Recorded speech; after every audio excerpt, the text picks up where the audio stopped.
Thiruvananthapuram medical കോളേജിൽ മാറി നൽകിയ സ്കാനിംഗ് റിപ്പോർട്ടിന്റെ യഥാർത്ഥ അവകാശിയെ ഇതുവരെയും കണ്ടെത്താനായില്ല. 24-കാരനായ ഷിഹാസിന് ഗർഭപാത്രമുണ്ടെന്ന റിപ്പോർട്ട് പുറത്തു വന്നിട്ട് 2ാം ദിവസത്തിലേക്ക് കടന്നിട്ടും സ്കാനിംഗ് റിപ്പോർട്ട് മാറി നൽകിയവർക്കെതിരെ ഒരു നടപടിയും എടുത്തിട്ടില്ല. ആശുപത്രി അധികൃതർ എന്താ ഇപ്പോൾ പറയുന്നത്? അവരൊന്നും പറഞ്ഞില്ല. അവർ റിപ്പോർട്ട് മേടിച്ച് വെച്ചിട്ട് വിളിക്കാമെന്ന് പറഞ്ഞു. പരാതി മേടിച്ച് വെച്ചിട്ട് വിളിക്കാമെന്ന് പറഞ്ഞ് തപാൽ നമ്പർ എന്ന് പറഞ്ഞ നമ്പർ തന്നായിരുന്നു. പിന്നെ സ്റ്റേഷനിൽ കൊടുത്തിട്ടുണ്ട്. സ്റ്റേഷൻകാരും നോക്കിയിട്ട് വിളിക്കാമെന്ന് പറഞ്ഞ് അവർ കൈപ്പറ്റിയ റെസിപ്റ്റ് എനിക്ക് തിരിച്ചു തന്നു. ഈ ചികിത്സയുടെ കാര്യത്തിൽ ഇനിയിപ്പം എങ്ങനെയാണ്? ഇനി അടുത്ത സ്കാൻ എടുക്കണ്ടേ? അടുത്ത സ്കാനിങ് എടുക്കണം. അതെനിക്ക് ഹോമിയോ ഒന്ന് എഴുത്തന്ന് അത് എടുക്കുന്നുള്ളൂ. അതെടുത്തിട്ട് ഹോമിയോ തന്നെ ചികിത്സ കണ്ടിന്യൂ ചെയ്യാൻ പോകും. ഇപ്പം വേദനയുണ്ടോ? വേദനയുണ്ട്. വയറിൻ്റെ അടിയൊക്കെ നല്ല വേദന. ഈ ആദ്യം 15-ാം തീയതി പോയി, 16-ാം തീയതി ഫെബ്രുവരി 16-ന് ഈ സ്കാൻ എടുക്കുകയും ചെയ്തു. അതിനുശേഷം പിന്നീട് മെഡിക്കൽ കോളേജിലോട്ട് പോയില്ലായിരുന്നു? ഇല്ല, പോയില്ല. അതെന്താ പോയത്? അവിടെ നിന്ന് ഒരു 5 ദിവസം കഴിഞ്ഞപ്പം എനിക്ക് വേദന കുറവുണ്ട്. പിന്നെ അങ്ങോട്ട് പോകാനായിട്ട് എനിക്കൊരു താല്പര്യം കുറവായിരുന്നു. അപ്പോൾ ആദ്യമേ ഞാൻ ഈ സ്കാനിങ് എടുക്കാൻ പോയപ്പോഴേ അവരെ ബിഹേവിയർ ശരിയല്ല, ഒരുമാതിരി സംസാരിച്ചു എൻ്റെ അടുത്ത്. അപ്പോൾ ഞാൻ അതുകൊണ്ട് പിന്നെ പോയില്ല. പിന്നെ സ്കാനിങ് 1 മാസം കഴിഞ്ഞ് ഇവർ പറഞ്ഞതുകൊണ്ട്, ഇന്നലെ പറഞ്ഞുകൊണ്ടാണ് ഞാൻ ഹോമിയോ എന്ന് പറഞ്ഞുകൊണ്ട് ആ റിപ്പോർട്ട് പിന്നെ ഇവർ കൊണ്ട് കാണിച്ചപ്പോഴാണ് ഇങ്ങനെ ഒരു സംഭവമുള്ള ഞാൻ അറിയുന്നത്.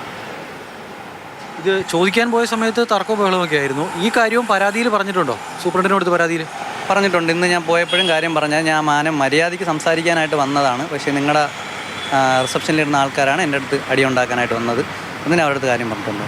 ഇത് വാങ്ങേണ്ട യഥാർത്ഥ ഉടമ മറ്റെവിടെയോ ഇരിക്കുക, ആ ആളെ കണ്ടെത്താൻ കഴിയുന്നില്ല. വളരെ ഗൗരവമുള്ളൊരു വിഷയമല്ലേ ഇത്? എങ്ങനെ കണ്ടെത്താൻ കഴിയും? ഇത് ഷിയാസിൻ്റെ ഒരാളുടെ മാത്രം വിഷയമല്ല.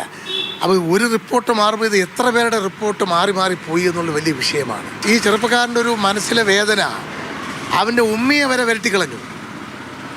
ഒരു ഡോക്ടർ പറഞ്ഞത് ഉമ്മയ്ക്ക് സീരിയസ് എന്നാണ്. ഉമ്മയുടെ ഗർഭപാത്രം എന്ന് പറഞ്ഞാൽ സംസാരിച്ചു. അപ്പോൾ വന്ന് ഉമ്മ പറഞ്ഞത് എൻ്റെ മോനാണ് പ്രശ്നം. അപ്പോൾ എത്ര ഉത്തരവാദിത്തം, എത്ര ലാഘവത്തോടെയാണ് ഇത് കാണുന്നത്. മന്ത്രിയോട് പറഞ്ഞാലോ ഗവൺമെൻറ്റിനോട് പറഞ്ഞാലോ ഇത് ഒറ്റപ്പെട്ടതാണ് ഇരട്ടപ്പെട്ടതാണെന്നൊക്കെ പറഞ്ഞുകൊണ്ടിരിക്കും. അപ്പോൾ മെഡിക്കൽ കോളേജിനെ കുറിച്ചുള്ള വിശ്വാസ്യത പോലും നഷ്ടപ്പെട്ടു പോയി എന്നുള്ളതാണ് ഇതിൻ്റെ യാഥാർത്ഥ്യം. കേരളത്തിൽ ഏകദേശം മധ്യകേരളം മുതൽ താഴേക്ക് ഇങ്ങോട്ടുള്ള ജില്ലകളുടെയും അതോടൊപ്പം തന്നെ തമിഴ്നാട്ടിലെ കന്യാകുമാരി അടക്കമുള്ള ജില്ലകളിലെ ആളുകളുമൊക്കെ ഒരു ആശ്രയമായി കാണുന്ന ആശുപത്രിയാണ് തിരുവനന്തപുരം മെഡിക്കൽ കോളേജ്. ആ മെഡിക്കൽ കോളേജിലെ ചികിത്സയിൽ വിശ്വാസമില്ലാതെ ഇപ്പോൾ സർക്കാരിന് തന്നെ ഹോമിയോ മെഡിക്കൽ കോളേജിലേക്ക് ഐരാണിമുട്ടത്തേക്ക് ചികിത്സ തേടി പോകുന്ന ഒരു യുവാവാണ്. അമൽ തേനമ്പറമ്പാണ് ഈ റിപ്പോർട്ട് ചെയ്തത്. അമൽ നമുക്കൊപ്പം വിവരങ്ങളുമായി ചേരുന്നുണ്ട്. അമൽ, ഗുഡ് മോർണിംഗ്. ഇക്കാര്യത്തിൽ എന്താണ് സത്യത്തിൽ ഉണ്ടായത്? ഈ കണ്ടങ്ങിരിക്കും അവയവങ്ങളെ കണ്ടില്ലെന്ന് വരുത്താനും ഈ ഉള്ളതിനെ തന്നെ ഇല്ലാത്തതിനെ ഉണ്ട് എന്ന് വരുത്താനും കഴിയുന്ന അത്ര ശക്തിയുള്ള മനുഷ്യരാണ് അവിടെ ഇരിക്കുന്നതെന്നേ നമുക്ക് ഈ ഘട്ടത്തിൽ പരിഹസിക്കാൻ കഴിയൂ. എന്താണ് അവസ്ഥ? മോദി, ഈ റിപ്പോർട്ടിൻ്റെ കാര്യത്തിൽ പറയാനുള്ളത് 2 കാര്യങ്ങളാണ്. ഒന്ന്, ഈ റിപ്പോർട്ട് തയ്യാറാക്കിയപ്പോൾ ഉണ്ടായ ടൈപ്പിംഗ് മിസ്റ്റേക്ക് അങ്ങനെ ആവട്ടെ എന്ന് വിചാരിക്കുകയാണ്. കാരണം അല്ല എങ്കിൽ ഈ പറയുന്ന യുവാവിന് കൊടുത്ത, ഷിഹാസിന് കൊടുത്ത അതേ റിപ്പോർട്ട്, ആ റിപ്പോർട്ടിൻ്റെ യഥാർത്ഥ ഉടമയുണ്ട്. ആ യഥാർത്ഥ ഉടമയ്ക്ക് കൊടുത്തിട്ടുള്ള റിപ്പോർട്ട് മാറിയാണെങ്കിൽ, ഷിഹാസിന് കൊടുക്കേണ്ട റിപ്പോർട്ടാണ് മറ്റൊരാൾക്ക് കൊടുത്തു വിട്ടിട്ടുള്ളതെങ്കിൽ, ഏതെങ്കിലും യുവതിക്ക് കൊടുത്തു വിട്ടിട്ടുള്ളതെങ്കിൽ അത് അത്യന്തം ഗൗരവമുള്ള വിഷയമാണ്. കാരണം കിഡ്നി സ്റ്റോണിന് പ്രശ്നമുണ്ട് എന്നുള്ള റിപ്പോർട്ടാണ് ഷിഹാസിന് നൽകേണ്ടിയിരുന്നത്. കാരണം ചില പ്രശ്നങ്ങളൊക്കെ ഷിഹാസിനുണ്ട്. അപ്പോൾ ആ റിപ്പോർട്ട് നൽകാതെ അതിന് പകരം ഈ പറയുന്ന ഗർഭപാത്രത്തിൽ പ്രശ്നമുണ്ട് എന്ന് പറഞ്ഞ ഒരു റിപ്പോർട്ടാണ് ഷിഹാസിന് നൽകിയത്.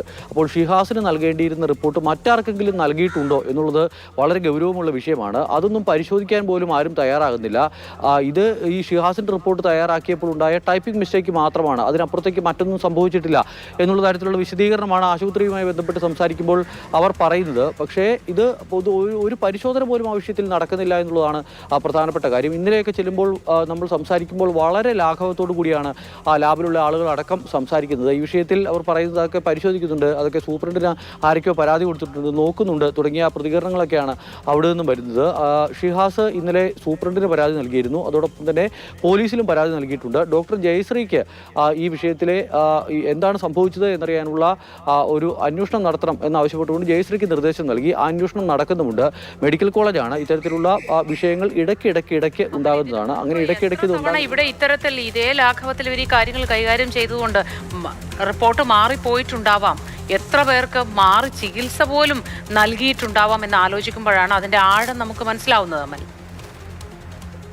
വലത്തെ കാലിന് നടത്തേണ്ട ശസ്ത്രക്രിയ ഇടത്തെ കാലിന് നടത്തിയ വാർത്ത പോലും നമ്മൾ അവിടെ നിന്ന് കേട്ടതാണ്. കേൾക്കുമ്പോൾ ആളുകൾക്ക് ഇത് പരിഹാസത്തോടു കൂടി മാത്രമേ ഇത്തരം ഒരു സംവിധാനത്തെ നോക്കിക്കാണാൻ കഴിയൂ. പക്ഷേ ഇത് അനുഭവിക്കുന്ന ആളുകളുണ്ട്. അവർ അനുഭവിക്കുന്ന ബുദ്ധിമുട്ട് എന്ന് പറയുന്നത് ചെറുതല്ല. മാത്രമല്ല ശസ്ത്രക്രിയാ പിഴവൊക്കെ തുടർച്ചയായി തന്നെ ഉണ്ടാകുന്ന ഒരു അവസ്ഥ ഉണ്ടാകുന്നു.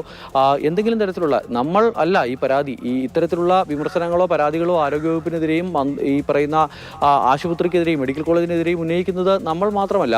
ആ ആശുപത്രിയിലെ തന്നെ അവിടുത്തെ ഒരു വിഭാഗത്തിൻ്റെ മേധാവി പുറത്തു വന്ന് തുറന്ന് ഈ വിഷയങ്ങളെല്ലാം പറഞ്ഞത് നമ്മൾ കേട്ടതാണ്. അങ്ങനെ അവിടുത്തെ പ്രശ്നങ്ങൾ അവിടുത്തെ ആളുകൾ തന്നെ പറയുന്നുണ്ട്. അതിന് പിന്തുണ പ്രഖ്യാപിച്ച് പല ആളുകളും രംഗത്ത് വരുന്നത് നമ്മൾ കണ്ടതാണ്.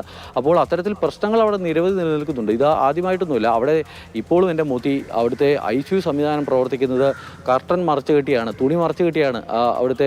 അവിടെ ICUവിൽ ഒരു തീപിടുത്തം ഉണ്ടായിരുന്നു. ആ തീപിടുത്തം ഉണ്ടായതിനു ശേഷം ഒരു താൽക്കാലിക സംവിധാനം തിരുവനന്തപുരം മെഡിക്കൽ കോളേജിൽ ഒരുക്കി. അത് ഒരു വാർഡിലാണ് അത്തരം ഒരു സംവിധാനം ഒരുക്കിയത്. അവിടുത്തെ ദൃശ്യങ്ങളും അവിടുത്തെ വാർത്തയും ഒക്കെ നമ്മൾ കൊടുത്തിട്ട് ഇപ്പോൾ കുറേ അധികം ദിവസമായി. പക്ഷേ ഇപ്പോഴും ആ സാഹചര്യത്തിന് മാറ്റമൊന്നുമില്ല. തുണി മറച്ചാണ് അത് തിരിച്ചിരിക്കുന്നത്. അപ്പോൾ അത്തരത്തിലുള്ള അവസ്ഥയാണ് തിരുവനന്തപുരം മെഡിക്കൽ കോളേജിൽ. ആരോഗ്യ കേരളത്തെ പറ്റിയാണ് ഈ ആരോപണം ഉന്നയിക്കുന്നത് എന്ന് നല്ല തികഞ്ഞ ബോധ്യം അമൽ തേനമ്പറമ്പിൽ ഉണ്ടായിരിക്കും എന്ന് കരുതുന്നു. ഇത് എന്തായാലും ഈ സംഭവത്തിലും ആരോഗ്യ വകുപ്പ് മന്ത്രി റിപ്പോർട്ട് തേടുമായിരിക്കും. ഈ റിപ്പോർട്ടുകളെല്ലാം കൂടി അങ്ങനെ സൂക്ഷിച്ചു വെച്ച് കാണ്ഡമായി നമുക്ക് പല പുസ്തകങ്ങൾ ബൈൻഡ് ചെയ്ത് ഇറക്കാൻ കഴിയുന്ന തരത്തിലായിട്ടുണ്ടാവണമെന്ന് കരുതുന്നു.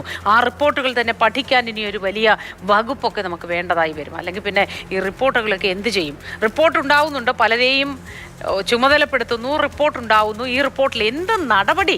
അത് ചോദിക്കരുത്, നമ്പർ 1 ആണ്.